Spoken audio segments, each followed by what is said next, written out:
जय हिंद दोस्तों। All can study में आप सभी का स्वागत है। अच्छा, कभी सोचा है आपने कि जब हम अपने फोन से बस एक टैप में पेमेंट कर देते हैं तो उसके पीछे मतलब पर्दे के पीछे आखिर होता क्या है? तो देखिए, हाल ही में भारतीय रिजर्व बैंक ने कुछ बहुत बड़े बदलाव किए हैं और ये बदलाव आपकी डिजिटल लेन देन को मतलब पहले से कहीं ज्यादा बहुत ज्यादा सेफ बनाने वाले हैं। अगर आपने अभी तक हमारे चैनल को सब्सक्राइब नहीं किया है तो जल्दी से कर लीजिए। जी हाँ, ये कोई छोटा मोटा अपडेट नहीं है। आप ऐसा समझ लीजिए कि आपके डिजिटल वॉलेट के चारों तरफ एक मजबूत किला बनाया जा रहा है। रिजर्व बैंक ऑफ इंडिया ये पक्का कर रहा है कि सेफ्टी सबसे पहले हो। और सच कहूं तो ये हम सबके लिए एक बहुत ही अच्छी खबर है। तो असल में पर्दे के पीछे चल क्या रहा है? चलिए, आरबीआई के इस नए आदेश को जरा खोलकर समझते हैं और देखते हैं कि यह हमारे रोजमर्रा के पेमेंट्स पर कैसे असर डालेगा। देखिए, इस पूरे बदलाव के सेंटर में एक ऐसी चीज है जिससे हम सब शायद पहले से ही वाकिफ हैं। टू फैक्टर ऑथेंटिकेशन, या जिसे हम 2FA भी कहते हैं। ये वही एक्स्ट्रा स्टेप है जैसे लॉगिन करते वक्त आपके फोन पर आने वाला कोड, लेकिन अब आरबीआई इसे एक नए लेवल पर ले जा रहा है। तो सवाल उठता है कि ये 2FA आखिर है क्या भला? चलिए, इसको ऐसे समझते हैं। मान लीजिए आपको एक ताला खोलना है और उसकी दो अलग अलग चाबियां हैं। पहली चाबी है कुछ ऐसा जो सिर्फ आप जानते हैं, जैसे कि आपका पासवर्ड या पिन, है ना?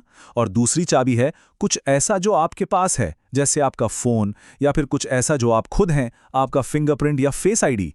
अब जब तक ये दोनों चाबियां नहीं लगेंगी, दरवाजा नहीं खुलेगा। सिंपल। और यहीं पर बात मजेदार हो जाती है। अब से आपके फोन पर आने वाला एक सिंपल वन टाइम पासवर्ड यानी OTP हमेशा काफी नहीं होगा। आरबीआई का कहना है हमें और सिक्योरिटी चाहिए। इसका मतलब यह है कि हमारे भरोसेमंद OTP सिस्टम के साथ अब सिक्योरिटी की नई, ज्यादा मजबूत लेयर्स जोड़ी जा रही हैं।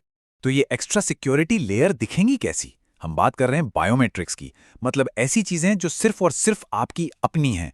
फेस आईडी और फिंगरप्रिंट स्कैन अब और भी आम हो जाएंगे। जब आप यूपीआई या अपने मोबाइल बैंकिंग ऐप का इस्तेमाल करेंगे तो एक मल्टी लेयर सिस्टम काम करेगा, जिससे किसी भी फ्रॉड करने वाले के लिए आपके अकाउंट में घुसना लगभग नामुमकिन हो जाएगा। तो सवाल यह है कि भाई ये सब एक्स्ट्रा झंझट क्यों? चलिए पता लगाते हैं कि आरबीआई आखिर ये कड़े नियम लागू ही क्यों कर रहा है। इसका एक सीधा और बहुत आसान जवाब है, बढ़ते हुए साइबर फ्रॉड से लड़ना। ऑनलाइन धोखेबाज हर दिन ज्यादा स्मार्ट होते जा रहे हैं और आरबीआई आपके और आपकी मेहनत की कमाई के बीच एक मजबूत दीवार खड़ी कर रहा है। ये सब कुछ फ्रॉड को कम करने और आपके ऑनलाइन ट्रांजैक्शंस को हर तरह से सुरक्षित बनाने के लिए है।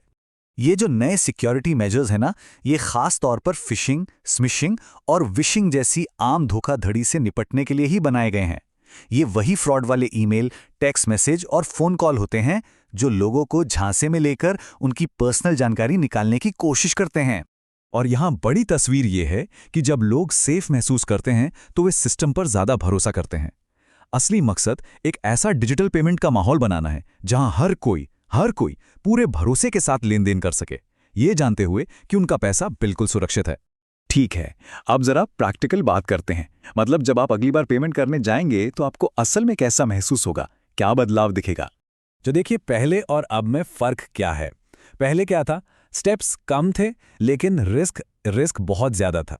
अब क्या होगा, हाँ, हो सकता है कि आपको एक दो एक्स्ट्रा वेरिफिकेशन स्टेप से गुजरना पड़े, लेकिन उसके बदले में जो सिक्योरिटी मिल रही है ना, उससे आपके पैसे चोरी होने का खतरा मतलब ना के बराबर हो गया है। तो हाँ, पेमेंट की प्रोसेस थोड़ी अलग लग सकती है। हो सकता है इसमें कुछ सेकंड ज्यादा लग जाएं, लेकिन उस छोटी सी असुविधा के बदले में आपको मन की शांति मिल रही है, ये जानते हुए कि आपकी फाइनेंशियल सिक्योरिटी को बहुत मजबूत कर दिया गया है। इस पूरे टॉपिक को और अच्छी तरह समझने के लिए आइए कुछ खास शब्दों को जान लेते हैं जिनका जिक्र बार बार होने वाला है। पहला है यूपीआई, यानी यूनिफाइड पेमेंट्स इंटरफेस। इसे आप भारत के डिजिटल पेमेंट्स का हाईवे समझ लीजिए, जिसे भारतीय राष्ट्रीय भुगतान निगम यानी एनपीसीआई मैनेज करता है, ताकि सब कुछ एकदम तेजी से और स्मूथली चलता रहे। अगला है टोकनाइजेशन, जो कि एक बहुत ही कमाल का आइडिया है। जरा सोचिए कि आप अपने असली क्रेडिट कार्ड नंबर को एक सीक्रेट कोड या कह लें टोकन से बदल रहे हैं।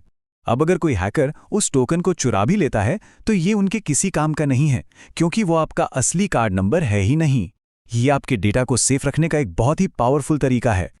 और हाँ, ये एक पॉलिसी है जिसके बारे में हम सबको पता होना चाहिए, जीरो लायबिलिटी पॉलिसी, ये एक तरह से आपका सेफ्टी नेट है। आरबीआई की ये पॉलिसी कहती है कि अगर आपके साथ कोई फ्रॉड होता है और आप उसकी तुरंत रिपोर्ट करते हैं तो उस अनऑथराइज ट्रांजैक्शन के लिए आपको जिम्मेदार नहीं ठहराया जाएगा। चलिए अब जरा जूम आउट करते हैं और देखते हैं कि इन सिक्योरिटी अपग्रेड्स का हमारे देश पर क्या असर पड़ेगा। इस पूरी बात को सही से समझने के लिए ये जानना जरूरी है कि भारत का डिजिटल पेमेंट मार्केट कितना विशाल है। ये दुनिया के सबसे बड़े और सबसे तेजी से बढ़ते बाजारों में से एक है। हर दिन अरबों ट्रांजैक्शन होते हैं, तो जाहिर है इतने बड़े स्केल पर सिक्योरिटी को मजबूत करना बहुत बहुत ज्यादा जरूरी है। देखिए, ये सिर्फ हमारी पर्सनल सेफ्टी की बात नहीं है। इस एक कदम का असर पूरे देश पर पड़ेगा। यह हमारी नेशनल साइबर सिक्योरिटी को मजबूत करता है, फिनटेक सेक्टर में नए इनोवेशन को बढ़ावा देता है और डिजिटल इंडिया और कैशलेस इकोनॉमी जैसे बड़े लक्ष्यों को आगे बढ़ाने में भी मदद करता है। आखिर में ये सब कुछ एक ऐसे भविष्य को बनाने के बारे में है जहां भारत की डिजिटल इकोनॉमी न सिर्फ फास्ट और आसान हो, बल्कि पूरी तरह से सेफ और भरोसेमंद भी हो। तो जैसे ही हम इस नए, ज्यादा सेफ दौर में कदम रख रहे हैं, ये हमें एक बड़े सवाल पर लाकर छोड़ देता है कि सिक्योरिटी का ये नया दौर भारत के कैशलेस भविष्य को कैसे शेप देगा। ये यकीनन देखने लायक होगा। ऐसी ही और जानकारी के लिए ऑल कैन स्टडी को सब्सक्राइब करना बिल्कुल मत भूलिएगा। देखने के लिए धन्यवाद और चलिए